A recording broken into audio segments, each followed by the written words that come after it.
Chemical equations जिसे देखकर आप लोग बहुत ज़्यादा डरते हैं, केमिकल इक्वेशंस जिसे देखकर आप केमिस्ट्री ही छोड़ देते हैं, आपको ऐसा लगता है कि इन्हें पढ़ने से अच्छा है कि सब्जेक्ट ही छोड़ दो। देखो ये तो बहुत ही गलत डिसीजन है, ये तो हमें नहीं करना है, और स्पेशली मैम सामने है तब तो और नहीं करना है। लेकिन बात ये आती है कि मैम प्लीज़ हमें बताइए कि ये केमिकल इक्वेशंस को याद करने की कोई ट्रिक्स होती हैं क्या? कोई एक ऐसी लाइन बस मुझे बता दीजिए ताकि मैं सारी की सारी केमिकल इक्वेशंस को याद कर लूँ। आज का ये जो वीडियो है ये इसी के ऊपर है। चलते हैं इस वीडियो के बारे में जानते हैं और देखते हैं इस पूरी वीडियो में कि केमिकल इक्वेशन को याद करने की कोई ट्रिक है भी या नहीं है।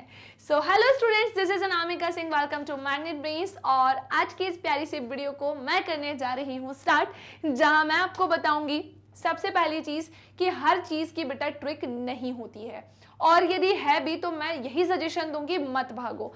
पहली बात तो ऐसी कोई लाइन या सेंटेंस नहीं है जिसे रीड आउट करके आप ये सोच सको कि सारी क्वेश्चंस इससे हो जाएंगी। नहीं, अगर आप क्लास 10th में हैं, 11th में, 12th में हैं, अगर आपने पीसीएम ही लिया है और क्लास 10th में, इवन 9th में भी हो, चलो 9th में तो इस लेवल का नहीं पढ़ना है, लेकिन 10th में तो चैप्टर ही है भाई इसका कि रासायनिक समीकरण उसमें पढ़ना है।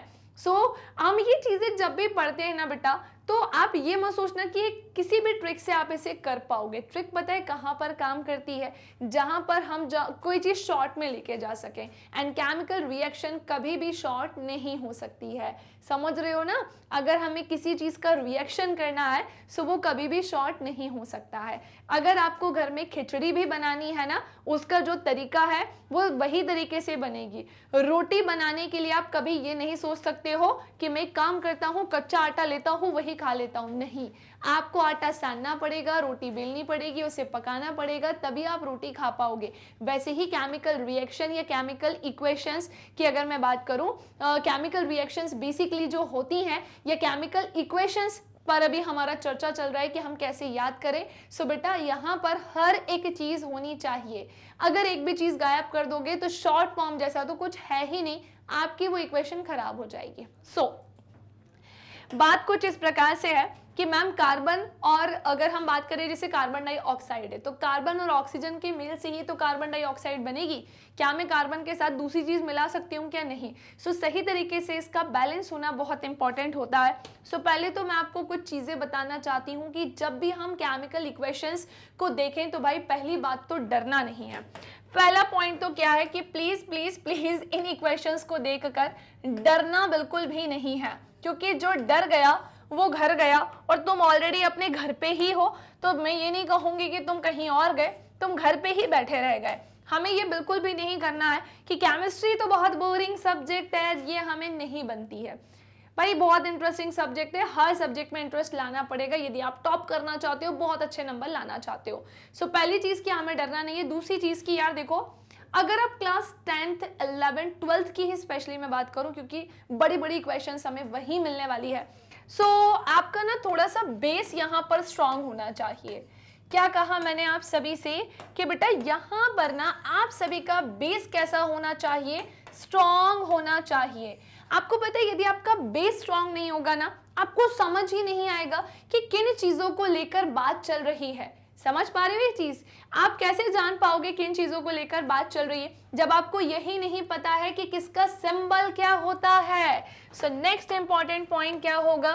बेस स्ट्रांग होना चाहिए, किसका क्या सिंबल होता है ये आपको पता होना चाहिए, ठीक है ना? ये आपको पता होना चाहिए। ये भी एक बहुत ही इंपॉर्टेंट पॉइंट है, क्योंकि जब भी केमिकल इक्वेशंस बनाई जाती हैं, उन्हें अरेंज किया जाता है, पूरा नहीं लिखा जाता है। इनके सिंबल्स होते हैं, उन्हीं के बेस पर इसे लिखा जाता है।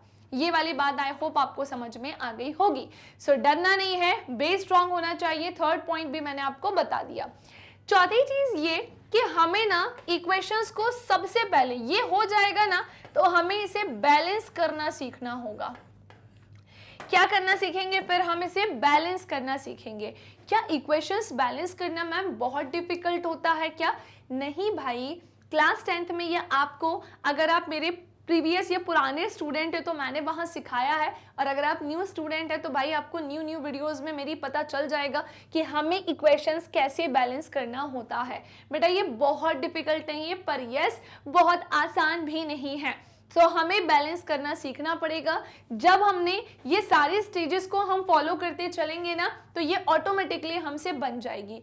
चौथी के बाद पांचवी चीज ये कि अगर आपको ऐसा लग रहा है कि आपने इक्वेशंस जो हैं वो बनाना सीख ली लेकिन फिर आप उसे भूल जा रहे हो, सो 5 बार वर्बली ध्यान रख लो, आपको उसकी बार बार प्रैक्टिस करना है।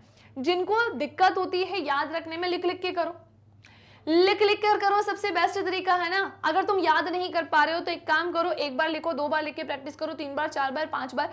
जैसे तुम लोग बायोलॉजी के डायग्राम में क्या करते हो, जब भी मैं बनाना सिखाती हूँ यही कहती हूँ ना कि बेटा सुनो, ये मैंने तुम्हें बनाना तो सिखा दिया है लेकिन तुम्हें एक और काम करना है, और वो काम क्या करना है कि तुम्हें इसकी बार बार प्रैक्टिस करनी है, क्योंकि फर्स्ट टाइम में तो तुम लोग पता नहीं क्या ही बनाते हो कि मैम हमसे जो बना है ना वो तो बस मत ही पूछो, आपके जैसा तो नहीं बन पाया। फिर मैं आपसे क्या कहती हूँ, भाई प्रैक्टिस करो उसकी 3 बार, 4 बार, 5 बार। तो वही चीज हमें इसके साथ भी करना है, बार बार इसकी क्या करनी है, प्रैक्टिस। अगर आपने केमिकल इक्वेशंस के लिए बेटा इतना कर दिया ना, तो कभी भी आपकी इक्वेशंस रॉन्ग नहीं होंगी, गलत नहीं होंगी। सो आई होप कि आपको ये मेरी प्यारी सी वीडियो पसंद आई होगी, अच्छी लगी होगी, जहां पर मैंने आपको कुछ बेसिक चीजें बताई हैं। और कमेंट सेक्शन में जरूर बताइएगा, और अभी तक इस वीडियो को लाइक नहीं किया है तो लाइक जरूर कर दीजिएगा और शेयर करिएगा अपने सारे दोस्तों के साथ। और एक और इम्पॉर्टेंट चीज कि आप हमारी क्लासेस भी देख सकते हैं, जैसे YT पर आप हमसे डायरेक्टली लाइव जुड़ सकते हैं, एप्लीकेशन के थ्रू भी जुड़ सकते हैं, और बाई वेबसाइट के थ्रू भी आप हमसे जुड़ सकते हैं। ये है मैग्नेट ब्रेन्स के कुछ अदर प्लेटफॉर्म्स, और ये है हमारे टॉप कोर्सेज। ई नोट्स और ई बुक की लिंक आपको डिस्क्रिप्शन बॉक्स में मिल जाएगी। सो मिलेंगे नेक्स्ट वीडियो में। इस वीडियो में कमेंट करके जरूर बताइएगा कि और किन किन टॉपिक्स पर आप वीडियोस चाहते हैं। Thank you.